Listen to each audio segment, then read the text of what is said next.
पंजाब सरकार की post matric scholarship योजना 245 करोड़ रुपए आवंटित ताकि अनुसूचित जाति के विद्यार्थियों को मिले उच्च शिक्षा। अगर मुझे ये स्कॉलरशिप ना मिलती तो शायद मैं अपनी पढ़ाई जारी न रख पाती। 2,31,000 विद्यार्थी पंजीकृत, 92 करोड़ की रकम दी जा चुकी।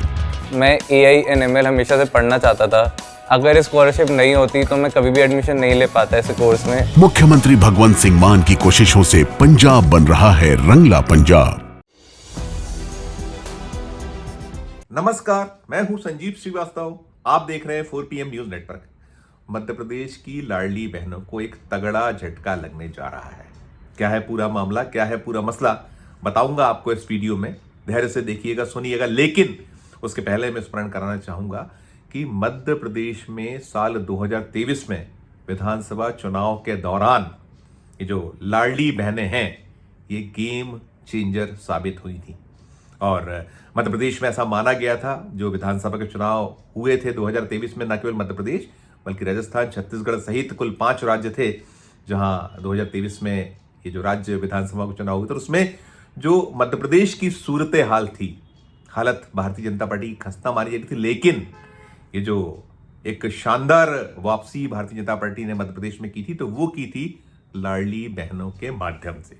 दरअसल ये जो स्थितियां थीं, शिवराज सिंह चौहान तब मुख्यमंत्री होते थे मध्य प्रदेश के, उन्होंने भांप लिया था कि हालात अच्छे नहीं है। तो जो जनवरी 2023 में उन्होंने घोषणा कर दी थी कि वे जो लाडली बहनें हैं मध्य प्रदेश की, उन्हें एक सुनिश्चित राशि दी जाएगी, देंगे, सरकार देगी, उनके खातों में सीधे ये राशि पहुंचाई जाएगी। और विधानसभा चुनाव के 6 महीने पहले जून से ये जो 1,000 रुपए की राशि से सिलसिला आरंभ हुआ था, और ये राशि जब खाते में पहुंचना शुरू हुई थी तो बड़ी इसकी एक प्रतिक्रिया हुई थी। और जो फ्री बीज के ब्लेम्स होते हैं, क्योंकि बीजेपी एक वक्त पर ये मुफ्त की रेवड़ियों का विरोध करती थी, लेकिन मध्य प्रदेश इसका अलग प्रमाण या उदाहरण माना जाता रहा था, क्योंकि शिवराज सिंह चौहान ने कई सारी योजनाएं शुरू की। तो उसी क्रम में ये लाडली बहना योजना देश में पहली बार मध्य प्रदेश में इसे लागू किया गया था। ये योजना जब इसने वो जो विधानसभा 2023 के चुनाव थे, नवंबर दिसंबर महीने में जब यहाँ चुनाव हुए थे और नतीजे आए थे, तो पूरा का पूरा दृश्य बदल दिया था। एक अभूतपूर्व बहुमत, जिसकी की उम्मीद कोई नहीं करा था, वो शिवराज सिंह चौहान की अगुवाई में पाया गया था। कारण और भी गिनाया गया था, लेकिन उसमें मुख्य रूप से जो माना यही जाता रहा था कि यदि गेम चेंज किया तो लाडली बहना ने 1,31,00,000 महिलाओं को ये जो लाडली बहना योजना का लाभ देने का सिलसिला आरंभ हुआ था। और पहले 1,000, फिर शिवराज सिंह चौहान के ही दौर में इसे 1,250 रुपए किया गया था महीना। और उन्होंने घोषणा की थी, जो बीजेपी का मैनिफेस्टो था 2023 के विधानसभा चुनाव के दौरान, जो संकल्प पत्र जारी किया गया था भारतीय जनता पार्टी की मध्य प्रदेश इकाई द्वारा, उसमें कहा गया था कि ये राशि धीरे धीरे बढ़ाई जाएगी। 1,000 से शुरू हुई राशि 1,250 का था, 1,250 किया था, फिर 1,500, फिर 1,750, 2,000, फिर 2,250, 2,500, फिर 2,750 और 3,000 तक रुपए हर महीने लाडली बहनों को देने की एक घोषणा शिवराज सिंह चौहान या भारतीय जनता पार्टी की ओर से उनके मैनिफेस्टो में की गई थी। और 1,250 रुपए महीने पे गाड़ी काफी वक्त से अटकी। जब सत्ता मिल गई, प्राप्त हो गई, और शिवराज सिंह चौहान मुख्यमंत्री नहीं हो पाए और मोहन यादव को राज्य का मुख्यमंत्री बनाया गया, तो बड़ी एक सुगबुगाहट रही, अफवाहें फैली, ये चला कि अब ये योजना धीरे से सरकार बंद कर देगी। लेकिन योजना चल रही है। और हुआ ये कि पहले एक दौर में जब ये शुरू हुआ था, तब 1,31,00,000 महिलाएं थी, बाद में 1,29,00,000 हुई। और अब करते करते जो मैं बताने जा रहा हूं कि हर महीने की 10 तारीख को लाडली बहनों की जो खाते हैं उसमें 1,250 रुपए की राशि पहुंचाई। तो अब कल जो किस्त पहुंचने वाली है, आज 9 जनवरी है जब मैं वीडियो बना रहा हूं, तो निकल कर ये आ रहा है कि कल से मध्य प्रदेश की 1,63,000 लाडली बहनों के खाते में 1,250 रुपए की राशि नहीं पहुंचेगी। दरअसल सब कुछ जो हो रहा है वो हो रहा है नियमों के तहत, लेकिन इसे लेकर भी एक प्रतिक्रियाएं हैं। दरअसल ये एक संभावनाएं बनी थी, कहा गया था, कुछ नेताओं ने कहा था कि वक्त आएगा तो इस पर जो उम्र है, आयु सीमा है, इसे अब 60 वर्ष तक की जो महिलाएं, उनको ये इस राशि का लाभ देने की बात हुई थी, बढ़ाने की बात थी। अब ये जो 1,63,000 महिलाएं हैं, ये अपनी 60 वर्ष की आयु पूरी करी, तो अब कल से इसका लाभ नहीं मिलने वाला है। और कहीं ना कहीं स्मरण कराया जा रहा है। विपक्ष आड़े हाथों ले रहा है कि आपने कहा था कि आयु सीमा बढ़ाएंगे, आपका वादा भी था, ऐसा निकाला जा रहा है। हालांकि आधिकारिक तौर पर कोई बहुत ऐसा ठोस वादा नहीं था, लेकिन हाँ ये कहा गया था कि इस पर विचार होगा, सोचा जाएगा। अभी बीच में जब मोहन यादव सत्ता में आए तो उनसे विधानसभा में सवाल हुआ था, उनके द्वारा बताया गया था सरकार की ओर से कि नहीं, अभी कोई योजना नहीं है, 60 वर्ष की जो आयु सीमा है ये वहीं तक सीमित है, इसको बढ़ाने की कोई योजना नहीं। लेकिन हम बता दें कि जो स्थितियां हैं, ये लाडली बहना योजना जो मध्य प्रदेश में सुपर डुपर हिट हुई, खासकर जो भारतीय जनता पार्टी की सत्ता में वापसी, तो कई सूबों ने इसे अपनाया।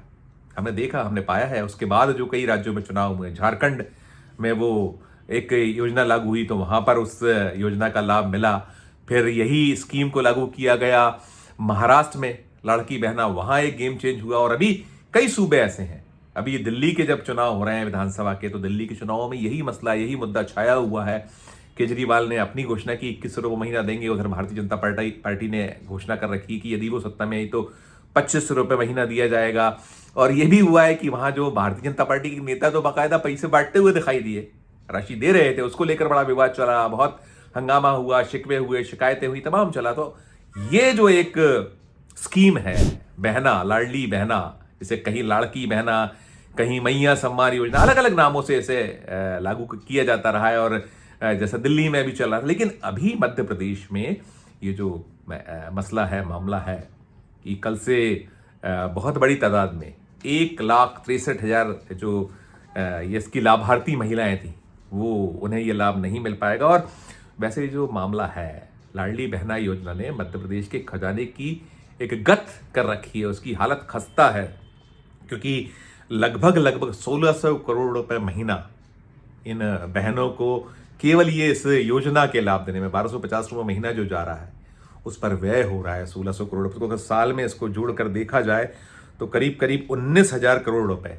18,500 से 19,000 करोड़ रुपए के बीच की राशि हर साल खर्च हो रही है। और ये जून 2023 में सिलसिला शुरू हुआ था, तो इसको आप अंदाजा लगा सकते हैं कि लगभग 20 किश्तों के आसपास का सिलसिला हो रहा है कि 20वीं किश्त, 19वीं 20वीं किश्त जो कल जाने वाली है इस योजना के तहत बहनों के खाते में। तो एक बहुत बुरी स्थिति है खजाने की। वैसे ही मध्य प्रदेश के हाल बेहाल हैं, डबल इंजन कहते हैं मोदी जी। दूसरा इंजन जो मध्य प्रदेश का है, तो जबरदस्त तरीके से कर्ज, जैसे और भी राज्य हैं इसमें, अकेला मध्य प्रदेश इसमें अपवाद नहीं है। लेकिन अब ये जो सिलसिला है कर्ज का, मोहन यादव जब से मुख्यमंत्री बने हैं, एवरेज 5,000 करोड़ रुपए महीने का कर्ज उन्हें लेना पड़ रहा है हर महीने। और जितनी ये योजनाएं हैं, कहीं ना कहीं जो मुफ्त की रेवड़ियां और ये ऐसी योजनाओं के लिए बहुत एक सरकारी जो खजाना है उस पर बड़ा बोझ निरंतर आता चला। 4 लाख करोड़ रुपए का कर्ज मध्य प्रदेश पर 31 मार्च 2025 को हो जाने वाला है।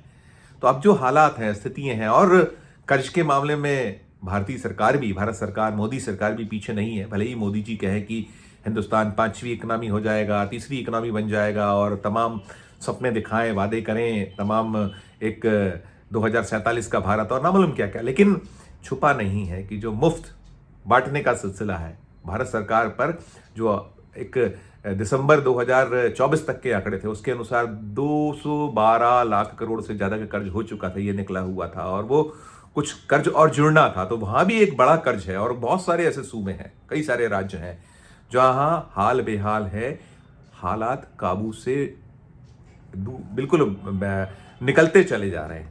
अब वो भी स्थिति बदतर होती चली, और ये सिलसिला थम नहीं रहा है, बांटने का सिलसिला। और अब ये कहा गया है, मरहम लगाया गया है मध्य प्रदेश के मुख्यमंत्री मोहन यादव द्वारा भी, हालांकि कोई चुनाव नहीं है, कोई दिक्कत नहीं है। विपक्ष तो कह रहा है कि आपने कहा था 1500 और 3,000 तक ले जाएंगे, तो क्या हुआ उन वादों का, क्या हुआ उन दावों का। तो अब लेकिन ये जो कट रहा है, ये 1,63,000 के लगभग महिलाओं के जो नाम कटने जा रहे हैं, तो यही कहीं मरहम लगा रहे हैं मध्य प्रदेश के मुख्यमंत्री मोहन यादव की चिंता ना करें। वो बहनें जो ये 60 वर्ष की आयु सीमा पूरी कर रही हैं, तो उनका यदि ये 1250 रुपये उन्हें महीना नहीं मिलेगा, तो जो 600 रुपये है, वो जो पेंशन दी जाती है महिलाओं को, हालांकि विधवाओं को पेंशन है, और भी कुछ जो इस तरीके की असहाय निसहाय महिलाएं, उनके लिए जो योजना है उसमें हम इसको एडजस्ट करेंगे। कि कुल मिलाकर ये जो हैबिट डाली गई है, आदत डाली गई है मुफ्त की, तो वो मसला मामला दिक्कत तो पैदा कर रहा है। अभी मध्य प्रदेश में भले ही विधानसभा या लोकसभा के चुनाव नहीं है, लेकिन अभी स्थानीय सरकारों के चुनाव सामने हैं तो जनता सरकार की वही है कि एक माहौल बनता है, स्थिति है, उससे कहीं ना कहीं आकलन होता है, आंकी जाती हैं, नंबर्स तय होते हैं कि क्या सरकार काम कर रही है। तो अभी स्थानीय सरकारों के जो चुनाव सामने हैं, चाहे वो नगरीय निकाय हों या नगर जो पंचायतें हों, ग्राम पंचायतें हों, तमाम, उसके बाद सहकारिता के चुनाव और भी चुनाव हैं कई सारे जो स्थानीय सरकार मैंने कहा, तो सरकार के समक्ष ये संकट तो है कि आपने आदी बना दिया है ये जो नशा है कि ये जो मुफ्त मिलना, मुफ्त में जो आपके खाते में एक सुनिश्चित राशि तय तारीख को आ जाती है, तो वो यदि वो उससे वंचित होगा कोई तो फिर इसके जो परिणाम है आपके जो सरकार है उसके प्रति विपरीत भी हो सकते हैं। तो देखिए चिंता बनी हुई है और जो लाडली बहनें हैं ये तो सुर अपने तेज कर रही हैं। वो कह रही हैं कि सरकार का वादा था कि आयु बढ़ाएंगे तो बढ़ाइए आयु। सरकार अब क्या करेगी क्या नहीं करेगी, इससे जुड़ा जो आगे अपडेट आएगा वो हम अपने दर्शकों तक 4PM के दर्शकों तक पहुंचाएंगे। लेकिन ये मसला चिंता का सबब है। वो सूबे, चाहे वो झारखंड हो, चाहे महाराष्ट्र हो या और ऐसे राज्य हों जहां अलग अलग नामों से इस तरह की योजनाएं लागू की गई हैं, जारी की गई हैं, तो फिर एक बार लागू करने के बाद जब ये हाथ खिंचता है, आपको मिलना बंद होता है, तो इसके परिणाम भी उल्टे होते हैं और ये जो बेतहाशा कर्ज है वो तो बढ़ते ही जाता है और इसको संभालना है, इसको चलाना बड़ी दिक्कत का काम है। तो मध्य प्रदेश से जुड़ा जो भी अपडेट होगा हम इस योजना से जुड़ा आप तक पहुंचाएंगे 4PM पे दर्शकों। तो इस वीडियो में, इस खबर में फिलहाल इतना ही। हमारा अनुरोध होगा कि ये जो मुफ्त की रेवड़ी है, क्या कहेंगे आप इस पे हमारे वीडियो कमेंट बॉक्स में जाकर टिप्पणी जरूर कीजिएगा और खबर अच्छी लगे तो हमारे चैनल को लाइक कीजिए, सब्सक्राइब कीजिए, ज्वाइन का बटन दबाया तो ज्वाइन का बटन भी जरूर दबाइए। प्यार उसने बनाए रखिए और देखते रहिए 4PM न्यूज नेटवर्क। धन्यवाद, नमस्कार।